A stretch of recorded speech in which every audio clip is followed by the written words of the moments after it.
Can a preacher promise heaven to someone who commits suicide? The obvious answer is no. The preacher's not God. He cannot make a promise that only God can make. And it's also dangerous for a preacher to assure people that they can still make heaven if they commit suicide, because people who are tempted with suicide, on the verge of suicide, all they need is that message that gives them the permission and green light to go through with it, because all they want to do is end their pain. And if that means they get to be with Jesus and be in heaven, then so be it. End their pain. That's a dangerous message.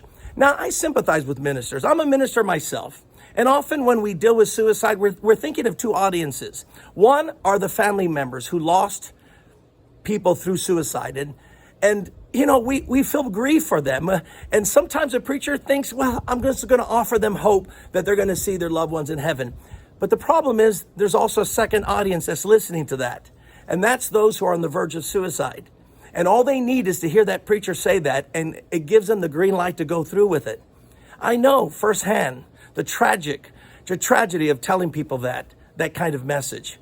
You know, in my church of 40 years, we're almost 40 years as a pastor, I have thousands of members that's been through the church and no suicide. You know why? Because I preach the fear of God. But 2 years ago, we had a suicide that took place, first one ever.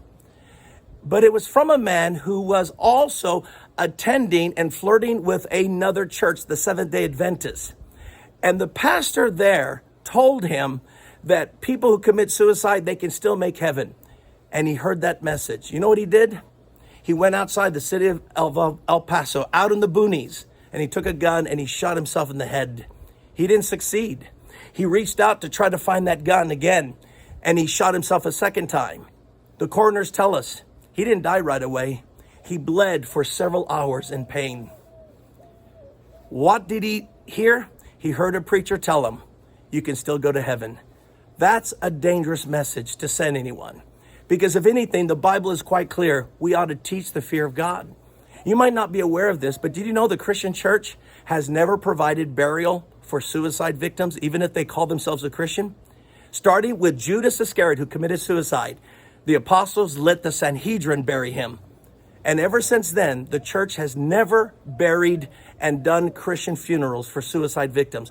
Only recently, probably out of compassion for the family members who are left grieving, they provided funerals. In our church, we do not do this because we don't want a message being sent to people that they can commit suicide and enter heaven, because the chances are they're not likely to enter heaven. They're going to get shocked that the preacher lied to them.